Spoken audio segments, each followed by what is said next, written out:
this episode starts, gusto ko mag-shoutout sa Podmetrics. Podmetrics is a platform we use to get all of the data we need for our shows. From who listens to us, all the way to where they are. Sa lahat ng platforms na gamit natin sa podcast ay nagagamit na rin natin sa Podmetrics at nakikita. So, pwede ka rin mag-integrate gamit ng Podmetrics doon sa mga Facebook or YouTube pages natin para mas makita natin kung ano yung data ng ating mga streams. If ikaw ay isang podcaster or you want to start your podcast, visit podmetrics.co and use the code MTGShowPodcast. Again, that's podmetrics.co and use the code MTGShowPodcast. Let's go back to the regular programming.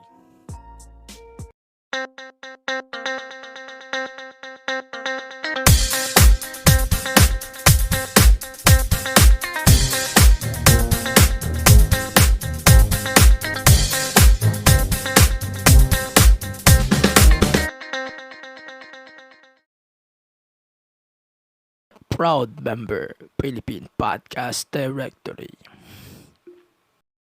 So welcome to the Unfiltered Tagalog Wrestling Podcast. Every week, this is the MTG Show Podcast. So,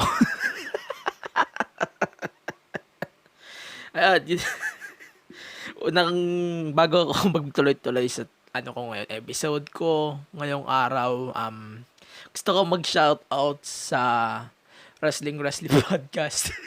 Kasi tayo na di ko malibutan yung tawa ng tatlo. Si Stan, si Chino, tsaka si Ro. Reset. Ano kasi yun? Ganito kasi yun. May nag-post kasi na kung sino daw yung gustong makakollab sa isang episode ng ating mga podcast. So, I choose WWP. And then if wrestling related, pagka sinabi ko yung mga local, syempre mahirap. Di ko natanda yung comment ko na yun. Basta isa doon wrestling podcast. Kasi ang problema, sabi ko nga sa comment, di ako nagtatagalog sa podcast. Di ako nag-i-English sa podcast. Kasi alam mo naman, like, yung catch ko dito is iba yun sa catch ng wrestling podcast. And syempre, mas malaki fan base nila kasi sa akin, di ba? Seryoso, Stan, Ro, Kino. Pa naman. Seryoso, gusto ko din mag-shoutouts kay Camus. Sana, magpagaling ka din. Magpagaling ka din. Sana, tibayan mo lang yung loob mo. Alam ko may naharap ko yung ngayon sa EBS. Tsaka sana mawala na yung kung ano yung sagabal sa inyo ngayon, mga problema ng inyong network right now. Yun lang. Sana tutuloy na ako sa episode ko ngayong Friday. Obviously today is Friday. So, nakalimutan ko kasi yung sasabihin ko dahil sa tawa nila Stan kagabi. Actually, kagabi. Thursday ako nag-record. So, kagabi nga, obviously, Wednesday kasi sila. Wednesday din ang release ko nung isa kong episode. Check nyo lang. Kasi, hindi ko nabigyan ng matino-tinong review yung dalawang event na nireview ko nung Wednesday. So, I'm going to give my thoughts, my, follow-up review lang actually. This is my follow-up review on Extreme Rules, The Horror Show, and Slammiversary. So basically, the wrestling news of the week will return on Tuesday episode. Bale, back to the regular programming tayo. Di ako mag-ano ng news for the last week. Unless it's important, alright? So, mag-start muna tayo sa Slammiversary. Tapos na ako sa Slammiversary. The only things na na-observe ko during the event is 3 things. Number 1, I know, madaming title changes sa event, I know na ang daming circumstances na nangyari before the event. But still, mas maganda yung naging deliver nila kaysa sa horror show. My opinion ha, my opinion. Kasi parang ang feeling kasi sa akin, bumabalik na yung TNA na 2016, 2017, I guess. Or yung 2013, even kahit walang ECNH. Gusto ko sana ECNH yung lalabas. Kaso, ang reality na lumabas ay EC3, tsaka yung sila Hits Later. Pero, ganda pa din yun. Maganda pa din, in my opinion. Second, title changes. Of course, ang daming bagong muka na nangyari, na napalitan sa Slammiversary. Tsaka sa latest episode na ng Impact after Slammiversary. Pero, hindi ko na siya i-discuss ng mahaba kasi this is not a wrestling news of the week, obviously. Kaya, doon ko na lang siya i-discuss sa susunod na episode. So, maraming bagong muka na lumabas sa Impact at nag-title change. Ngayon, obviously, Eddie Edwards, Deonna Purrazzo, and then, basta ang dami. Pati na rin Good Brothers, lumabas na din sa Impact. And Kurt Hawkins. Brian Myers, yun pala. Brian Myers. Yan, naalala ko na. Tapos, final thing, Slammiversary is set for October. Oo, October. And sana, mabawi nila yung mga, mas maganda pa yung mabigay nilang shows kumpara noong mga nakaraang buwan na nag-pay-per-view sila. Sana mabawi nila yun sa Bound for Glory. So, yun na lang muna. Yun na ang aking in-depth review. So, and then, bunta na naman tayo sa Extreme Rules, the horror show.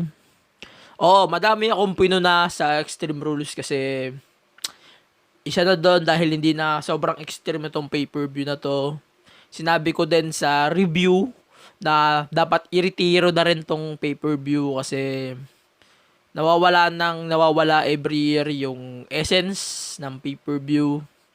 So, I guess mukhang nag-accurate yung point ko na yun. So, balik tayo sa basics, okay? So, ang match of the night ko doon sa pay-per-view na yun is yung sa tag titles. Obviously, with the reason na ang ganda ng ending plus extreme. That's the perfect example ng isang Extreme Rules match. Despite of everything, despite the pandemic, it doesn't matter na pandemic, it doesn't matter din na nagluluwag, naghihigpit kayo sa mga dugo-dugo. It doesn't matter.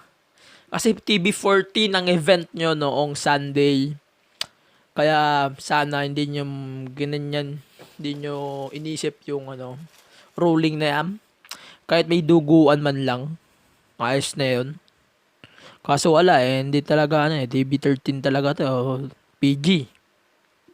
Second, alam ko na na-weirduhan ako sa storyline nila Bayley, tsaka nila Sasha. Pero nag-in-depth review ako bigla. Hindi naman nagbago yung review ko. Ang nagbago lang sa akin, sana sa sequence na yan, bago rin ng champion. Or screw nila si Sasha di Bayley. So, ang pwedeng mangyari doon is a one-on-one match for SummerSlam August 23rd. Pwedeng ganun ang sequence na mangyayari. So, if that sequence is followed, possible din na madami ding opportunity ang magbubukas dahil hindi na sila Sasha ang may hawak na spotlight sa Raw. So, if that's the case, I'm fine with that. Pero for now, sana mag-stick na lang sila Sasha sa SmackDown. And wag na lang yung Raw. Wala silang pake sa Raw. I know they are the tag champs, but still, no way. And final thing, yung swamp match. I know, may kwento yun, yung swamp match. Para sa akin lang, hindi ko pa din ma-appreciate yung point noong swamp match. I know na may kwento pa to sa SummerSlam. Pero hindi ko pa din hindi ko pa din ma-reach yung kwento nun.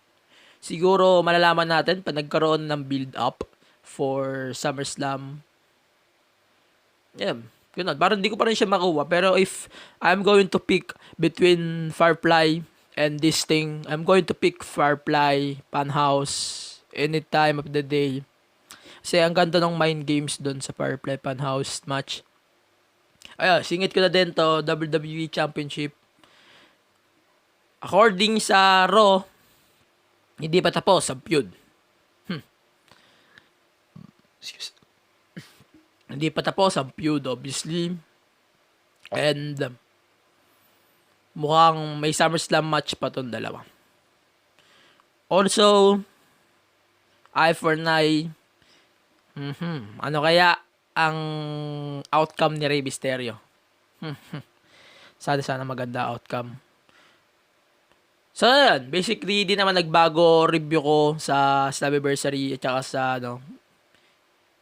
Extreme Rules, The Horror Show. Di talaga nagbago, as in. Di talaga nagbago. Ganun pa din tingin ko dahil siguro di sila big shows. I know. They're not a big shows.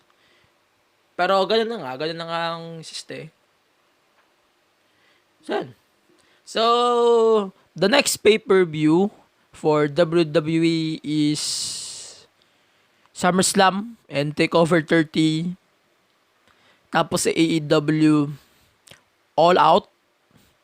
Kaya nag-iisip ako ng plano kung paano ko hahatiin yung timing dito sa mga pay-per-view to. Kasi sunod-sunod eh.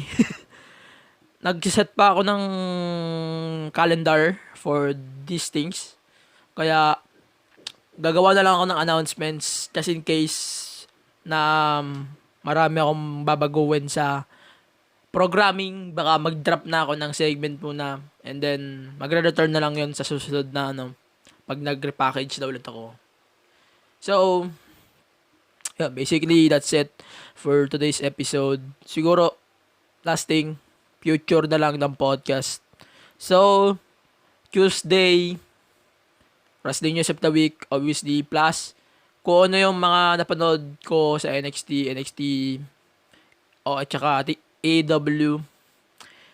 Magsisingit na rin ako ng match cards if ever na may ilabas na for SummerSlam and TakeOver 30.